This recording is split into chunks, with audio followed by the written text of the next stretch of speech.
Hace un par de días que el mundo viene a sobresalto tras sobresalto por lo que ocurre en Ucrania. Y no es para menos, no es para menos. Está entrando ya en su tercera semana la guerra en Ucrania después de la invasión de Putin, que está siendo enfrentada con mucha fuerza por parte de los ucranianos y que además incluye cada vez sanciones más severas por parte de los enemigos de Putin, que, en algún caso aprovecharon, en otros casos básicamente lo que hicieron fue, avanzar con represalias que de todos modos querían llevar adelante. Lo que pasa es que para todo el resto de la gente está siendo un momento de muchísima tensión, porque lo que pasó es que se dispararon todas las commodities. Y claro, eso tiene un impacto sobre nuestra vida cotidiana que todavía, me parece a mí, no terminamos de ver en su totalidad.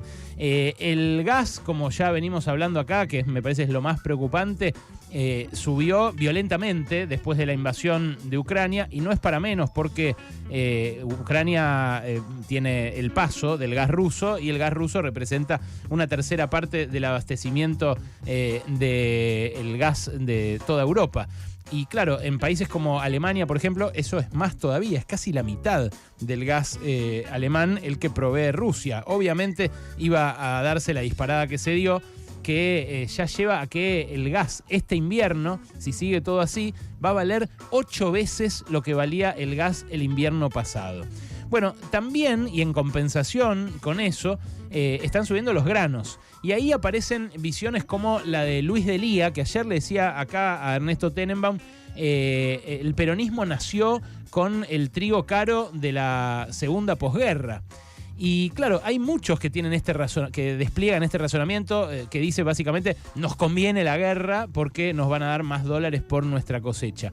Bueno, a mí primero me parece un poco fuerte decir que la guerra le conviene a alguien, siendo que mueren miles de personas. Pero corriendo eso a un lado, porque en definitiva estamos hablando de guita, me parece también un poco ingenuo y un poco naif ese razonamiento. ¿Por qué lo digo? Porque no necesariamente nos va a llegar a todos nosotros la bonanza de esos dólares adicionales que lleguen por el salto de los precios de las commodities que exporta Argentina. Alcanza a ver lo que pasó el año pasado, que fue un año de exportaciones récord, un año de crecimiento récord de la economía, pero un año en el cual los ingresos no mejoraron. Un año en el cual la mayoría de la gente cree que le mienten cuando le dicen que hubo un crecimiento a tasas chinas, un crecimiento récord de más del 10%, porque ese crecimiento no se vio en la calle. No se tradujo en una recuperación de los ingresos, no se tradujo en más movimiento de la economía informal. Sí creció mucho la industria, sí creció mucho la construcción, sectores formales que traccionaron y por suerte lo hicieron, pero que habían caído brutalmente también el año anterior con la pandemia. Ahora, desde principios de este año, lo que venimos viendo es que el trigo aumentó más del 60%. En comparación con el piso que había tenido el año pasado, ya saltó a más del doble el trigo. Vemos que la soja subió un poquito menos, subió algo así como un 30%. Vemos que el girasol también lo hizo en esa medida. Y que el maíz también está volando. Son aumentos muy fuertes, ¿no? Obviamente el del trigo, si es 60%, es algo que para los productores de trigo es muy bueno. Pero del otro lado, ¿quién está?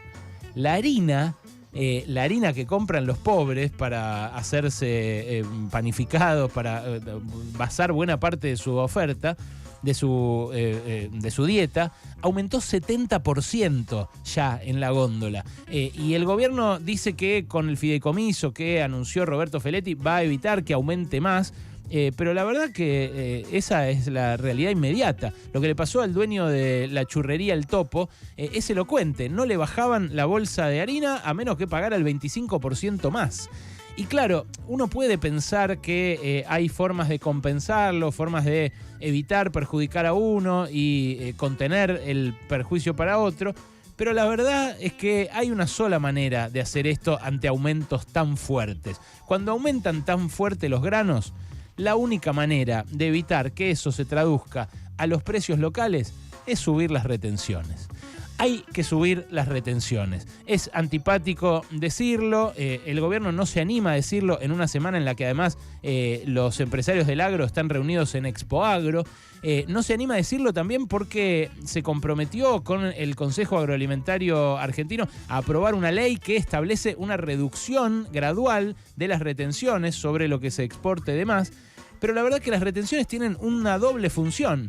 Por un lado, que el Estado se apropie de una parte de la renta extraordinaria que acarrearía a los productores de granos, de cereales, este boom de las commodities, esta disparada a causa de la guerra. ¿Y por qué el Estado tiene que captar parte de eso? Porque estamos en la era también de que el Estado siempre te roba, ¿viste? Según los neofascistas que se autodenominan libertarios y demás. El Estado no roba. El Estado puede tener funcionarios adentro que roben, y eso por supuesto tiene que ser sancionado con dureza.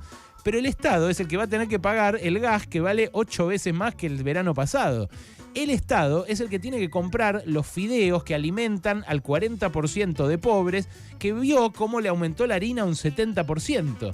Entonces, si el Estado se tiene que hacer cargo de compensar el efecto destructivo que tiene a nivel local el aumento de alimentos que producimos nosotros como país, ¿por qué no puede apropiarse? No digo de todo, ni tampoco digo de parte de la ganancia habitual que tiene un productor. Yo digo parte de la renta extraordinaria por la guerra que le genera a ese agropower este boom de las commodities. Bueno, me parece que es una discusión completamente válida y me llama la atención que nadie la esté llevando adelante. Porque, como te digo, tiene dos funciones la retención. Por un lado, recaudar para gastos extraordinarios como los que va a demandar esta guerra por su coletazo económico.